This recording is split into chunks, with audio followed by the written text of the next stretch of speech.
નમસ્કાર વિદ્યાર્થી મિત્રો, આજે આપણે એક સરસ મજાનો પાઠ ભણવાના છીએ જેનું નામ છે મહાકવિ કાલિદાસ, જેના લેખક છે नरपत बारहट हड़वेचा।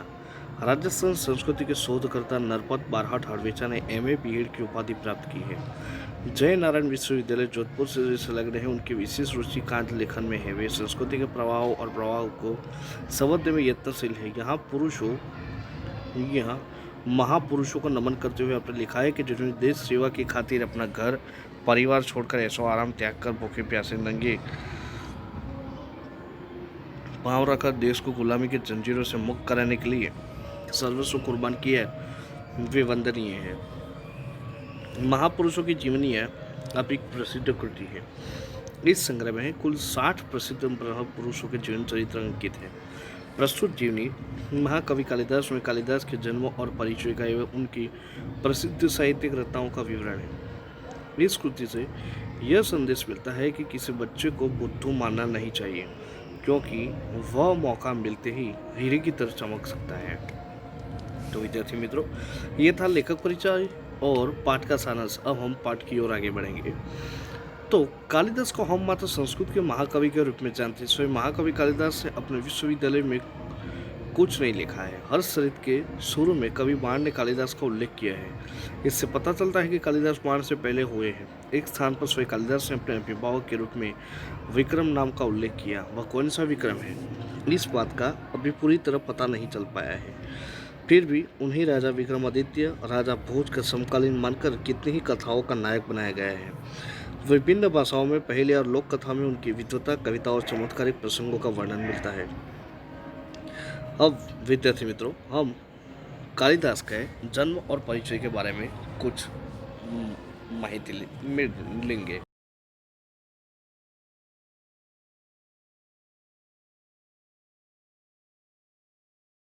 के जन्म स्थान के बारे में ठीक पता नहीं चलता। कुछ विद्वानों ने उनका जन्म स्थान उज्जैनी माना है, जो सही लगता है, क्योंकि मेघदूत में स्वयं कवि ने उज्जैनी को विशेष दर्शनीय कहा है और लंबा रास्ते पड़ने पर भी उधर से जाने के लिए बादल से अनुरोध किया है। उज्जैनी में उन दिनों राजा विक्रमादित्य का राज्य था। वहाँ की प्रजा सब प्रकार से सुखी थी। साहित्य और कला की उन्नति पर चरम सीमा पर पहुंच चुकी थी।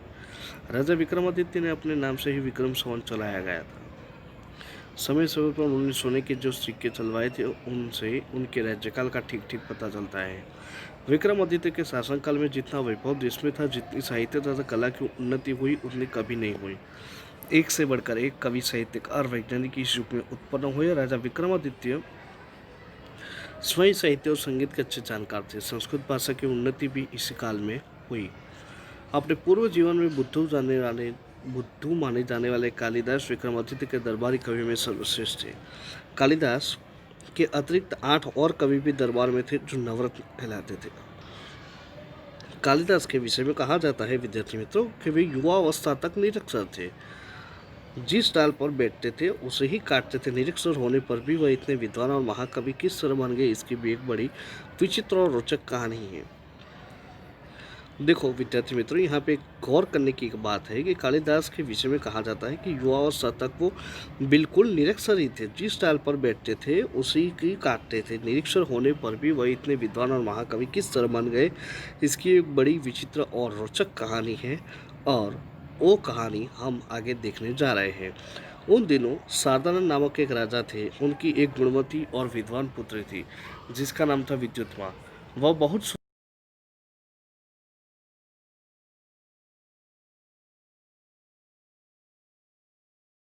और ज्ञान का बड़ा घमंड था।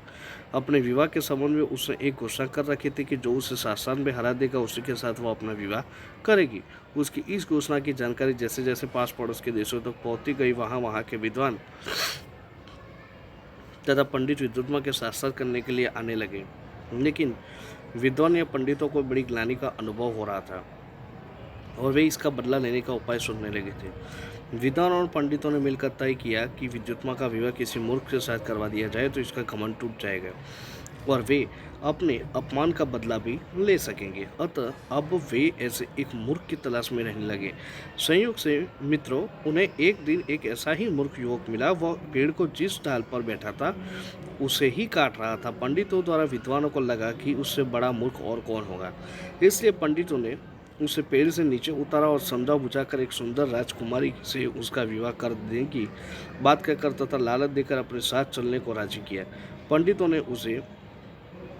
पंडितों ने उस मूर्ख युवक को यह बात अच्छी तरह समझा दी कि वह वहाँ कुछ नहीं बोलेगा और गूंगा बना रहेगा, नहीं तो उसका विवाह नहीं होगा। वह मूर्ख युवक बड़ा खुश हुआ। उसने पंडितों की बात मान ली और उनके द्वारा दिए गए अच्छे कपड़े पहन लिए। पंडित उस विद्वान के पास दस्तखत के लिए ले गए। तो विद्यार्थी मित्रों, यहीं तक हम कालिदास की कहानी रखते हैं। बहुत ही रोमांचक, बहुत ही बढ़िया कहानी है। अब उसका दूसरा भाग हम दूसरे लेक्चर में देखेंगे। तब तक आप जितनी कहानी चलाई है उतना आप अभ्यास कीजिए, पढ़िए, और उसके बाद जो लेखक परिचय है वो अपनी नोटबुक में लिखिए। दूसरा भाग हम दूसरे लेक्चर में देखेंगे।